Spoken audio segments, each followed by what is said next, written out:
Okay, good afternoon and welcome to your subject in Nat Site 22, Agricultural Biology. So we are now on the ninth day of our lecture and we are now under Unit 2 of life processes.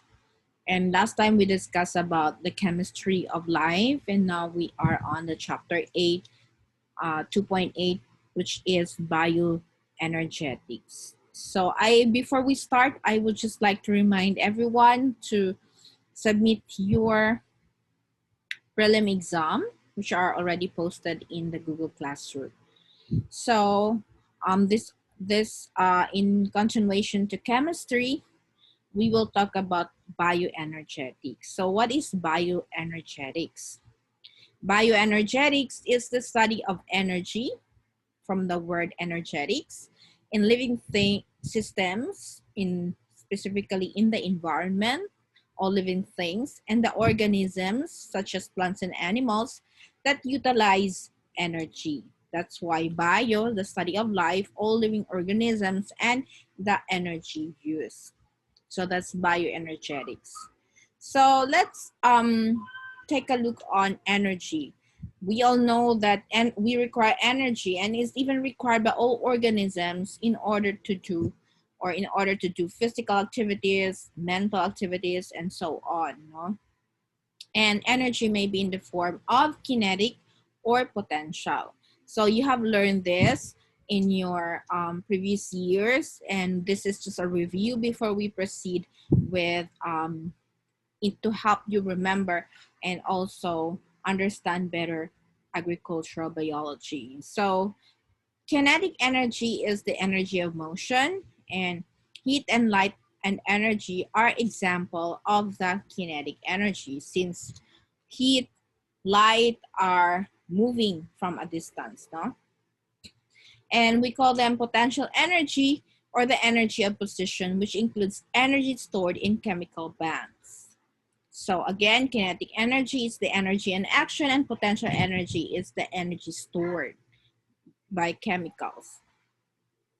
So we all know that energy is transfer and much of the energy organism need is provided by the food, the sugar we eat, and undergoes a series of chemical reactions in which energy is released through cell respiration. So we are going to talk about in detail what is respiration, but previously we know that cell respiration is the process in plants or in animals wherein we produce ATP or in the form of energy. So the net release of free energy is called exergonic or exothermic reaction. So the reaction that involve a net absorption of free energy are called endogenic or endothermic reactions. So there are two, the free energy, the exergonic or exothermic, and um, the net absorption, because this is the net release, and the net absorption of the free energy is called the endogonic or endothermic. So photosynthesis is an example of this energy transfer. Wherein most reactions in living organisms are endogonic. Therefore, living organisms require a constant source of energy because we all absorb free energy. And most chemical reactions require energy to begin. For example, in the cell respiration, we need the photosynthase as a form of food in order to begin the cell respiration process. And the amount of energy needed to start the reaction is called the activation energy. It's just like to light the match, no? Or using the match. So the this is an example of the exothermic reaction. You need the reactants in order to activate the energy where energy is given off and the reaction progress or products is D. And the certain chemical substances known as catalysts will reduce the amount of activation energy. And the biological catalysts are called enzymes. So to degrade these chemical substances, we need enzymes or catalysts for change. So these are the comparison of pathways for the decomposition of H2O2, for example. No? They are either uncatalyzed, chemically catalyzed, or enzymatically catalyzed, wherein the homogeneous processes. So enzymes are important class of catalysts in living organisms, mostly protein, thousands of different kinds, each specific for a different chemical reaction. So we have the substrates wherein an enzyme can act on it, wherein you can produce the product as the enzyme will catalyze it or initiate reaction, or degrade it. So an enzyme structure looks like this, wherein enzymes work on substances called substrate. And this substrate must fit into a place on an enzyme called the active site. And the enzymes are always reusable. So we have a reduction oxidation reaction. So this is one of the chemical reaction occurring in all living organisms. So many of the chemical reactions that help transfer energy in living organisms involve the transfer of electrons, wherein we call this reduction oxidation or redox reaction. So in the figure here, a reduced compound A or a reducing agent with a oxidized compound B or oxidizing agent, wherein A is oxidized to lose electrons. So you have the unoxidized compound A. And in this side here, the B agent is reduced, gaining electrons. So reduced compound B here. So therefore, when we say oxidation reaction, the reactant loses electrons, becoming more positive. So we all know on the chemistry that the chemistry review we had earlier on the previous discussion, that electrons are negatively charged. So this is an example of an oxidation reaction wherein an electron is lost. Therefore, the sodium become positive or become ion. And while reduction reaction means the reactant gains electrons, becoming more negative. So in this portion here, the chlorine gain electron, then the chlorine become the chloride ion, opposite to the other example wherein the sodium loses electron, becoming positive. So when we say again, oxidation, that means losing electron, gaining positive. And reduction reaction, meaning gaining, it's the opposite, gaining electron and becoming more negative. So there are two types of energy reaction. As I've mentioned earlier, we have the endergonic reaction. It's a chemical reaction that requires a net input of energy, such as the photosynthesis. So this is a very familiar, and I hope you have memorized already, the photosynthesis chemical reaction, which is an example of endergonic reaction wherein there is a required net input of energy. So we have 6 carbon dioxide, water. With the presence of sunlight and light energy, we produce glucose with the release of oxygen. For the exergonic reaction, it's the chemical reaction that releases energy. And unlike for the photosynthesis or the endergonic, which is requiring a net input. This one is releasing energy through the cellular respiration, for example. So this is the exergonic reactions, and this is the endergonic reaction again. So and this is another familiar equation, the cellular respiration, wherein the glucose with oxygen is converted or degraded into carbon dioxide and water with a release of energy known as the adenosine triphosphate or ATP. So what are the metabolic reaction of the cells? When we say metabolic reaction, what is metabolism therefore? It's the sum total of the chemical activities of all cells. So the keyword are chemical activities, wherein glucose is being used.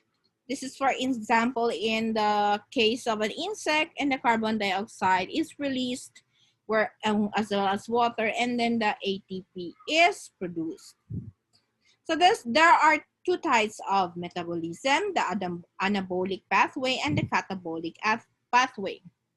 So the illustration shows here that metabolism involves breaking down and building up. This is known as the catabolism and the anabolism.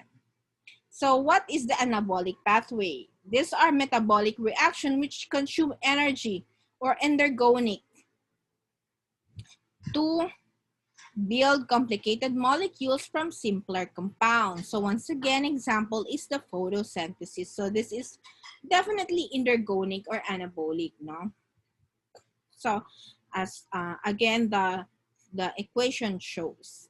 And the catabolic pathway is a metabolic reaction which release energy or exergonic by breaking down complex molecules into simpler compounds, such as the cellular respiration, as explained. So therefore, catabolic and exergonic are just synonymous, but you are just referring to when we say endergonic and exergonic, these are the, once again, the types of energy that is being produced or used, while catabolic and anabolic are the different types of metabolic reactions. So cellular energy, therefore, is releasing ATP or the adenosine triphosphate. So what is again the ATP? This is this contains three components: the adenine or a nitrogenous base, and the ribose or a 5-carbon sugar, and a phosphate group or a chain of 3. For a chain of 3 phosphate group, as shown on the figure here: the adenine, the ribose, and the phosphate group. So we say adenine triphosphate, it has 3 phosphate groups with 2 with high energy bands, 2 energy bands, and the last phosphate group contains the most energy. So in order to break the bands of ATP, this is called phosphorylation. And it occurs continually in cells using enzyme ATPase. So the enzyme that breaks the ATP is the ATPase, or the adenosine triphosphate phase. Can weaken and break the last phosphate bond, releasing energy again and free phosphates, as shown on the figure here. So how does ATP work? Organisms use enzymes to break down energy-rich glucose to release its potential energy. So we all know, we have known earlier again that we have 2 types of energy: the potential energy and the kinetic energy. So in order to release this energy, this potential energy, we need the enzymes to break the glucose. So this energy is trapped and stored in the form of this ATP. So ATP, therefore, is the potential energy. And how much ATP do cells use? So it is estimated that each cell will generate and consume approximately 10,000 molecules of ATP per second. So on the figure here, is just like ATP, like a rechargeable battery, wherein it's charged and it's again break down by the enzyme and uncharged. And that's why we always eat every 2 to 4 hours. We have breakfast, lunch, and dinner, and even snack in betweens in order to uh, enable to supply the energy that we needed for our body. So there are about um, 10 million molecules of ATP per second. Can you imagine that? So coupled reaction ATP is also the exergonic hydrolysis of ATP is coupled with the endergonic dehydration process by transferring a phosphate group to another molecule as shown on this figure here. And the hydrolysis of ATP is an exergonic ATP plus water to produce adenosine diphosphate, no? Plus phosphorus. So this ATP is hydrolyzed using water into adenosine diphosphate. No? While hydrolysis is also exergonic, energy used by cells. So using again the high energy band of phosphate.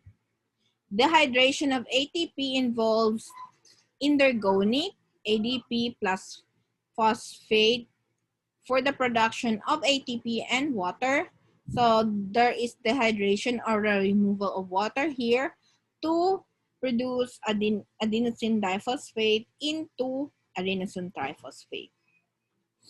Dehydration is endergonic if energy is restored in chemical baths, as shown on the figure here. So to review, how many high energy positive band does ATP? So ATP has 2 high energy bands as shown here. So which is true of photosynthesis? Is it anabolic or catabolic? So as shown on the smiley photo here, it's anabolic and it's endergonic.